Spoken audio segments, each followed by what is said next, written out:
여러분 한 주간 평안하셨죠? 오늘은 시편 136편을 봅니다. 여호와께 감사하라. 그는 선하시며 그 인자하심이 영원하미로다. 모든 신에 뛰어나신 하나님께 감사하라. 그 인자하심이 영원하미로다. 모든 주에 뛰어나신 주께 감사하라. 그 인자하심이 영원하미로다. 홀로 큰 기사를 행하신 여호와께 감사하라. 그 인자하심이 영원하미로다. 지혜로 하늘을 지으신 이에게 감사하라. 그 인자하심이 영원하미로다. 땅을 물 위에 펴신 이에게 감사하라. 그 인자하심이 영원하미로다. 큰 빛들을 지으신 이에게 감사하라. 그 인자하심이 영원하미로다. 해로 낯을 주광케 하신 이에게 감사하라. 그 인자하심이 영원하미로다. 달과 별들로 밤을 주광케 하신 이에게 감사하라. 그 인자하심이 영원하미로다. 애굽의 장자를 치신 자에게 감사하라. 그 인자하심이 영원하미로다. 이스라엘을 저희 중에서 인도하여 내신 이에게 감사하라. 그 인자하심이 영원하미로다. 강한 손과 펴진 팔로 인도하여 내신 이에게 감사하라. 그 인자하심이 영원하미로다. 홍해를 가르신 이에게 감사하라. 그 인자하심이 영원하미로다. 이스라엘로 그 가운데로 통과케 하신 이에게 감사하라. 그 인자하심이 영원하미로다. 바로와 군대를 홍해에 엎드리신 이에게 감사하라. 그 인자하심이 영원하미로다. 그 백성을 인도하여 광야로 통과케 하신 이에게 감사하라. 그 인자하심이 영원하미로다. 큰 왕들을 치신 이에게 감사하라. 그 인자하심이 영원하미로다. 유명한 왕들을 죽이신 이에게 감사하라. 그 인자하심이 영원하미로다. 아모리의 왕 시온을 죽이신 이에게 감사하라. 그 인자하심이 영원하미로다. 바산 왕 옥을 죽이신 이에게 감사하라. 그 인자하심이 영원하미로다. 저의 땅을 기업으로 주신 이에게 감사하라. 그 인자하심이 영원하미로다. 곧 그종 이스라엘에게 기업으로 주신 이에게 감사하라. 그 인자하심이 영원하미로다. 우리를 비천한 데서 기념하신 이에게 감사하라. 그 인자하심이 영원하미로다. 우리를 모든 대적에게서 건지신 이에게 감사하라. 그 인자하심이 영원하미로다. 모든 육체에게 식물을 주신 이에게 감사하라. 그 인자하심이 영원하미로다. 하늘의 하나님께 감사하라. 그 인자하심이 영원하미로다. 아멘. 오늘은 여호와께 감사하라 라는 제목으로 말씀을 나누려고 합니다. 본 시편은 이제 찬양시로 분류가 되는데요. 26절에 매번 반복되는 후렴에 그 인자하심이 영원하미로다 라고 하는 것을 보면 아마 이 후렴은 성가대 아니면 레위인이나 제사장이 이렇게 함께 후렴으로 선창을 했던 아마 이제 그 앞에 이렇게 읽으면 뒤에 동일하게 그 인자하심이 영원하미로다 라고 아마 화답하며 부른 노래인 것 같습니다. 전체 내용을 보면 시편 135편과 매우 흡사합니다. 과거에 역사하신 하나님의 놀라우신 일로 인하여 감사한다 라고 얘기하고 있습니다. 이렇게 섹션별로 이렇게 몇 가지로 나눌 수 있습니다만 전체 내용을 본다면 크게 세 가지로 볼 수 있습니다. 하나님에 대해서 감사하라. 둘째는 하나님이 행하신 일에 대해서 감사하라. 세 번째는 하나님이 우리에게 주신 것 때문에 감사하라 라고 하는 그런 것들로 볼 수가 있습니다. 먼저 보면 하나님께 감사하라. 1절을 보면 여호와께 감사하라. 그는 선하시며 그 인자하심이 영원하미로다 라고 말씀하면서 다른 구절에도 계속 반복되게 있습니다. 뭐뭐 하는 이에게 감사하라 라고 하는 것입니다. 하나님이 어떤 분인지 그분에 대해서 우리가 어떻게 반응해야 될지를 우리에게 가르쳐주고 있습니다. 여러분 우리가 하나님을 바로 안다면 즉히 우리에게 당연한 반응은 감사할 수밖에 없습니다. 그래서 많은 신학자들이 Know your God first. 먼저 하나님을 바로 알라라고 얘기했습니다. 하나님 바로 알면 모든 것들이 그분께로부터 오는 것을 발견하고 감사하고 두려움 없이 삶을 살아가게 되기 때문입니다. 여러분 근데 우리가 감사는 자연히 나올 수 있을 것 같잖아요. 아니요, 그렇지 않습니다. 감사는 당연히 나오지 않아요. 감사는 원래 본성적이지 않습니다. 우리는 원래 원죄로 태어나서 죄 가운데 살아가기 때문에 감사가 자연적으로 나오지 않습니다. 원망, 불평, 좌절, 핑계, 이런 것들은 그냥 자연적으로 본성에서 나옵니다. 여러분 바울은 로마서에서 타락한 문화의 특징을 말하면서 로마서 1장 21절에 하나님을 알되 하나님을 영화롭게도 아니하고 감사하지도 아니하고 오히려 그 생각이 허망하여지며 미련한 마음이 어두워졌나니 그렇게 얘기하고 있습니다. 또 바울은 얘기합니다. 세상을 모든 것을 보면 하나님이 창조하셨다는 것을 어떻게 부인할 수 없다는 거예요. 하나님이 다 알게 하셨다는 것이에요. 흔적을 남기셨어요. 그런데 사람들이 마음이 어두워져서 하나님을 부정합니다. 하나님을 인정하지 않아요. 그러니까 하나님을 의도적으로 부인하고 하나님을 거부하는 자들이 감사할 수가 없는 것이죠. 그래서 뭐 세상이 그냥 빅뱅 티어리로 그냥 시작된 것이고 아메바로 시작해서 점점 진화돼서 지금 사람이 됐다라고 얘기하는 것을 보면 참 기가 막히죠. 하나님의 존재를 부정하는 세상은 하나님께 감사할 수가 없습니다. 하나님의 존재를 부인하면 어떤 일이 생기나요? 하나님의 자리에 내가 서는 것이에요. 내 인생의 주인이 하나님이다라고 하지 않죠. 내 인생은 나의 것이기 때문에 내가 원하는 대로, 내가 느낌대로, 내가 하고 싶은 대로 하면 된다는 것이에요. 자기의 자리에, 하나님의 자리에 자기가 앉으려고 합니다. 바울은 말세의 특징을 얘기하면서 디모데후서 2장 2절에 이렇게 얘기합니다. 사람들이 자기를 사랑하고 돈을 사랑하고 자랑하며 교만하며 비방하며 부모를 거역하며 감사치 아니하며 거룩치 아니하며. 하나님 없는 세상에 나타나는 자연적인 현상은 나 중심입니다. 내가 가장 중요한 것이에요. 하나님도 아니고 타인도 아니고 내가 원한다면 타인을 해할 수도 있습니다. 내가 기쁘자면 다른 사람을 함부로 취급할 수도 있습니다. 다 내 중심, 이기주기로 삶을 살아갑니다. 그럼 1절부터 9절까지는 창조의 하나님에 대한 감사와 찬양입니다. 모든 우주 만물이 하나님으로부터 왔다고 노래하고 있습니다. 모든 존재의 근원은 하나님이에요. 하나님이 창조하셨어요. 스스로 존재할 수 있는 것은 세상에 아무것도 없습니다. 감사는 창조주 하나님에 대해 마땅한 반응입니다. 내가 존재하고 있다는 것 감사할 내용입니다. 내 존재로부터 감사가 터져 나와야 되는 거예요. 여러분, 우리에게 있는 것 중에 우리가 스스로 만들어낸 것은 없습니다. 하나님께로부터 오지 않은 것이 없어요. 그러니까 감사는 어떤 태도나 습관이나 이런 것이 아닙니다. 우리의 삶의 가장 본질적인 문제입니다. 감사는 하나님과 아주 직결되어 있는 것이에요. 그래서 하나님과 관계가 깨지면 감사가 없습니다. 불평, 원망, 좌절, 그런 것들이 터져 나오는 것이에요. 여러분, 정말 중요한 것은 이제부터는 내가 중심이 아니라 하나님이 중심이 되어야 합니다. 내 것, 나의 것이라고 얘기했던 것이 이제는 하나님께로 시선이 바뀌어야 합니다.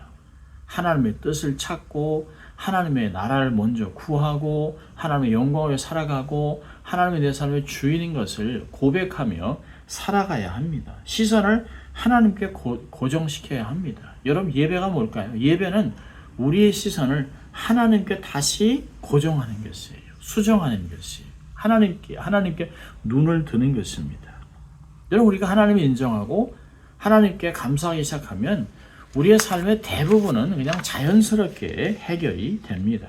그래서 시편은 우리에게 하나님에 대해서 감사하라. 하나님 그분 자체만으로도 감사하라고 권면하고 있습니다.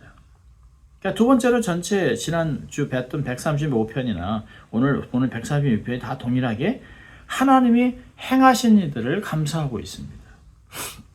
특별히 4절 보면 홀로 큰 기사를 Great Wonders, 큰 기사를 행하신 이에게 감사하라 라고 얘기하고 있습니다. 그리고 계속해서 하나님이 홀로 행하신 놀라운 일들, 기적들, 이스라엘 백성들을 위해 하나님이 앞서가며 이루셨던 모든 것들을 이야기하고 있습니다. 고통으로부터 구출을 내셨죠. 10절에 보니까 애굽의 장자를 치신 이에게 감사하라. 그러면서 출애굽을 시켰던 것을 이야기하고 있습니다. 그리고 불가능을 가능하게 하고 홍해를 건너고 가나안으로 인도하신 일에 대한 감사가 터져나오고 있습니다. 여러분, 이스라엘은 하나님의 기적 속에서 살았습니다. 하루도 기적을 경험하지 않은 날이 없어요. 40년 동안 광야에 있었지만 신발이 닳지 않았어요. 매일 아침마다 만나가 내려왔습니다. 메추라기로 고기를 먹이셨어요. 하나님께서 반석을 쪼개 물이 나오게 하셨습니다. 여러분, 그 반석이 계속해서 이스라엘 백성을 따라다녔다라고 얘기하고 있습니다. 성경에서 반석을 딱 쪼갠 한 장소를 얘기하는 것이 아니에요. 성경은 하나님께서 반석 대신, 우리의 반석 대신 그분, 생수가 되신 그 예수님께서 우리 가운데 거시면서 물을 제공하셨다, 생수를 제공하셨다라고 원문은 이야기하는 것을 볼 수 있습니다. 이스라엘 백성은 기적이 없었던 날이 없어요. 여러분, 이스라엘 백성만 그럴까요? 나도 마찬가지입니다. 매일매일의 삶에서 하나님의 기적을 매일 경험하고 있습니다. 하나님의 은혜가 없이는 살아갈 수 없습니다. 하나님의 은혜가 아니면 도저히 설명할 길이 없는 것들을 우리는 발견하게 됩니다. 그게 우리의 삶이에요. 여러분, 우리 영혼과 육체가 살아있다는 것, 숨을 쉰다는 것, 그 기적 아닙니까? 자고 일어나는 것, 숨을 쉬고 또 먹는 것, 맥박이 정상으로 뛰는 것, 피가 순환되는 것, 또 뭐 밥을 먹는 것, 밥을 먹어 소화할 수 있는 것, 그건 놀라운 일입니다. 기적입니다, 여러분. 병원에 가보면 힘겹게 누워있는, 그냥 그저 숨만 쉬고 있는 그런 사람들이 얼마나 많은지 몰라요. 이렇게 내가 서 있다는 것 감사한 것입니다. 말할 수 있고 들을 수 있고 찬양할 수 있고 대화할 수 있고 사람들과 함께 일할 수 있다는 건 감사할 조건입니다. 자녀들이 저녁에 집에 들어오고 식구들이 집에 와서 만나고 하는 것 다 감사한 일입니다. 오늘 아침에도 일어나서 하루를 살아갈 수 있게 하는 것도 이게 하나님의 은혜입니다. 당연하게 받아야 될 것은 세상에 아무것도 없습니다. 당연한 것은 없어요. 하나님이 역사하시기 때문에 일어나고 숨을 쉬고 우리가 살아가는 것입니다. 시편 136편의 감사는 이미 우리에게 행하신 것들에 대한 것을 감사해요. 여러분, 문제는 이 하나님의 행하신 일을 자꾸 쉽게 잊어버린다는 것이에요. 아침에 감사했던 걸 점심 먹다 잊어버려요. 출애굽기 15장을 보면 여러분, 홍해를 기적으로 경험했습니다. 그럼에도 불구하고 3일 만에 원망과 불평을 쏟아냅니다. 물이 없다는 거예요. 차라리 애굽에 있었던 게 더 낫다는 것이에요. 왜 광야에 와서 이 사막에서 우리를 죽게 하느냐라고 얘기하고 있습니다. 물이 쓰다는 것이죠. 차라리 어려움 속에 하나님 어떻게 해야 됩니까? 부르짖는 게 아니라 하나님 원망하고 있어요. 괜히 출애굽했다는 것이. 참 이스라엘 사람들 보면 참 악해요. 근데 우리와 별 다르지 않습니다. 참 안타깝죠. 하나님은 이전의 실패를 반복하지 않도록 신명기의 말씀을 주셨습니다. 신명기의 주제가 딱 하나예요. 기억하라, remember, 자카르라고 하는 히브리어 단어를 사용하고 있습니다. 기억하라는 거예요. 기억해서. 하나님의 은혜를 잊지 말라는 것입니다.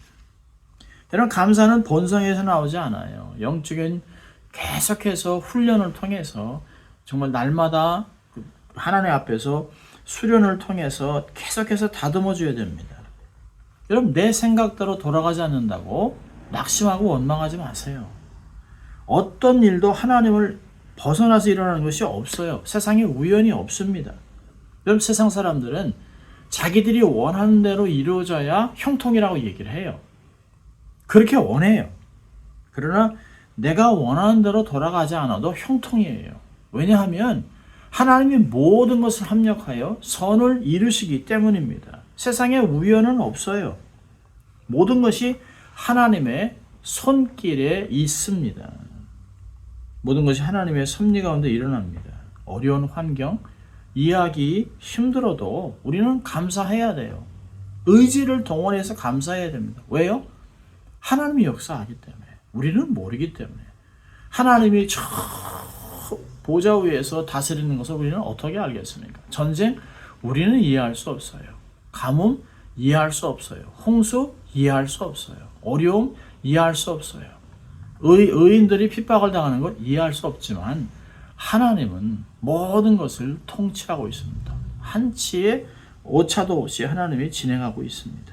그래서 바울은 범사에 감사하라, 이는 그리스도 안에 있는 하나님의 뜻이라고 얘기하는 것입니다. 자, 세 번째로는 하나님에 대해서 감사하고 하나님 행하신 것에 감사하고, 세 번째는 하나님이 우리에게 주신 것에 감사하라고 얘기하고 있습니다. 21절부터 25절까지 보면 우리에게 주신 것들이 많이 있어요. 무엇을 주신 이에게, 21절에 저희의 땅을 기업으로 주신 이에게, 또 우리 육체에게 식물을 주신 이에게 25절에 이렇게 얘기하고 있습니다. 창조 하나님은 모든 피조된 존재들에게 생명을 부여하시고 보존해 주십니다. 공급하세요. 미생물까지도 하나님이 공급하시고 전제하게 하세요. 식물도 마찬가지. 여러분, 그냥 자라는 것이 아니에요. 하나님이 자라게 하시는 것이에요. 물을 주고 햇볕을 주고 공기를 통해 그들이 땅에서 에너지를 받아 자라게 하시는 것이에요. 땅에도 생명이 있습니다. 하나님이 부여하셨기 때문에 그런 것이에요. 온갖 좋은 것을 주시는 하나님이라고 야고보서는 1장 17절에 얘기합니다. 온갖 좋은 것은 하나님께로부터 내려옵니다. 이제까지 베풀은 은혜를 기억하고 감사해야 됩니다. 문제는 우리의 삶에 왜 자꾸 원망과 불평이 나올까요? 받은 것에 초점을 두는 것이 아니라 내게 없는 것에 초점을 두기 때문에 불평하는 것이에요. 내가 받은 것이 그렇게 많음에도 불구하고 이게 없다는 거예요. 저게 없다는 거예요. 비교하면서 누구의 아이들은 누구 비즈니스는 잘 되는데 누구는 뭘 샀다더라, 누구는 새 집으로 이사 간다더라 하면서 마치 내가 상대적으로 박탈감을 느끼고 상대적으로 빈곤감을 느끼면서 원망하고 하나님이 나는 복을 안 준다라고 자꾸 원망하는 것이에요. 나보다 잘나고 많이 가진 사람은 낙심합니다. 그런데 여러분 주의해 보세요. 나보다 부족한 사람이 너무 많아요. 뭐 동남아시아나 아프리카의 뭐 빈곤 지역을 가면 뭐 빈민촌을 보면 막 그냥 기가 막힙니다. 막 아니 어떻게 사람들이 이런 것을 어떻게 사람들이 이런 물을 먹고 사람들의 수명이 굉장히 짧습니다. 현대 수명이 80대까지 가지만 그런 빈민 지역을 가면 수명이 50대도 안 되는 곳이 굉장히 많습니다. 세니테이션이 해결이 안 돼요. 많은 질병, 어떤 면에서는 아스피린 하나만 쓰면 나을 수 있는 병들이 해결이 안 됩니다. 멀리 갈 필요도 없어요. 주위의 홈레스들을 보세요. 우리가 얼마나 감사해야 됩니까? 얼마나 복을 많이 받은 사람입니까? 비교하지 마세요. 그래서 바울은 얘기합니다. 자족하는 마음을 가지라는 거예요. Be content. 내가 궁핍함으로 말하는 것이 아니라 어떠한 형편이든지 나는 자족하기를 배웠다. 빌보 4장 11절에 얘기합니다. 자족은 배워나가는 것이 자동으로 자족이 일어나지 않습니다. 그래서 바울은 얘기합니다. 내게 능력 주시는 자 안에서 내가 모든 것을 할 수 있다. 하나님이 능력 주시면 가난해도 불편해도 내 삶에 장애가 있어도 얼마든지 행할 수 있다는 거예요. 내가 약함에서 하나님의 강함이 드러나기 때문에 그런 것입니다. 하나님 결국 내 삶을 통해 하나님의 역사를 이루는 것을 믿기 때문입니다. 어떤 형편에서든지 하나님 안에서 환경을 이길 수 있다는 것이 하나님의 능력을 의지하면서 자족하는 것이 날마다 배워나가는 것이에요.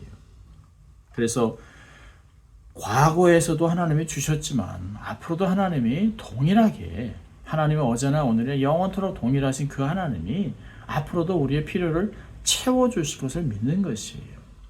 아들을 우리에게 주신 하나님께서 어찌하여 모든 것을 선물로 주시지 않겠느냐 라고 로마서 8장 32절에 얘기합니다.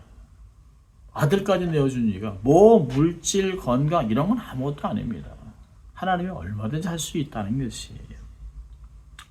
자, 감사하며 살아야 되는데요. 첫째로는 교훈을 본다면 은혜를 기억하며 살아야 합니다. 받은 은혜, 복을 잊지 말아야 합니다. 여러분, 내가 잘나서 그러는 것이 아니에요. 이렇게 살아가는 게 아닙니다. 나보다 월등하게 잘나고 똑똑하고 노력하는데 나만큼 안 되는 사람이 세상에 얼마든지 많습니다. 내 건강, 가정, 자녀, 내가 노력해서 된 것이 아니에요. 하나님이 하시는 것입니다. 하나님이 지켜주셨어요. 하나님이 인도해 주셨어요. 하나님이 공급해 주셨어요. 이 모든 것이 하나님의 은혜였음을 기억하고 확신하라는 것이에요. 인정하라는 것이에요. 그러면 감사가 절로 나오는 거예요. 하나님 감사합니다 라고 할 수밖에 없어요. 여러분 세상에 우연은 없습니다. 내가 횡재해서 아니에요. 그렇지 않아요. 럭이 아니에요. 나의 노력의 결과가 아닙니다. 때를 잘 만나서 기회를 잘 타서 포착해서 누가 주신 기회입니까? 하나님이 주신 것이에요. 하나님이 그 환경을 만들어 주신 것이에요. 하나님이 나를 거기에 심어 놓은 것이, 하나님이 나를 어떤 사람을 만나게 한 것입니다. 가정을 이루게 하고 자녀를 주시고 하나님이 믿음의 생활할 수 있도록 교회로 인도하신 거예요. 모든 것이 하나님의 손길입니다. 그래서 여러분, 은혜를 기억하기 위해서 자주 받은 복을 세어보세요. 그리고 삶을 너무 분주하게 살지 마시고 삶에서 쉼표를 찍으면서 잠깐 생각하세요. 참 하나님의 은혜가 많았다 생각하세요. 그리고 작은 것에 표현하세요. 감사하세요. 아, 감사하다. 남들이 볼 때 뭐 그거 아무것도 아닌데 하지만 아니요. 우연은 없거든요. 하나님이 하신 것이에요. 작은 것에 감사하면 하나님의 큰 것도 맡기시고 감사하게 생겨요. 그리고요, 주위에 많은 사람에게 감사를 표현하세요. 참 우리 감사하지? 참 우리 얼마나 감사해? 이야기하세요. 그리고 구체적으로 하나님의 마음을 표현하며 사세요. 주위에 연약한 자들, 또 소외된 자들에게 하나님의 손과 발이 되어 그들에게 필요한 것들을 제공하고 나누며 살아가십시오. 받는 것보다 주는 자가 복이 있습니다. 그런 삶을 살아가십시오. 그리고 그들은 우리에게 얘기할 것이에요. God bless you. Thank you. God bless you. 감사의 훈련을 해보십시오. 감사하는 사람이 행복하고 감사하는 사람이 신앙생활을 정말 잘하는 것이에요. 감사가 답입니다. 감사의 제사를 드리고 살아가는, 하나님을 흡족하게 하는, 하나님을 기쁘게 하는 인생 되시기를 주의 이름으로 축원합니다. 기도합니다. 하나님 아버지, 감사합니다. 이 모든 것이 하나님의 은혜였습니다. 하나님의 은혜 없이 살아온 시간은 단 1초도 없습니다. 하나님, 앞으로도 하나님의 은혜를 생각하고 감사하고 또 감사하고 표현하는 저희들 될 수 있도록 도와주셔서 감사가 온 세상에 전파될 수 있도록 하나님 인도하여 주시옵소서. 감사하고 예수님 이름으로 기도합니다. 아멘. 여러분, 한 주간 승리하시기를 바랍니다.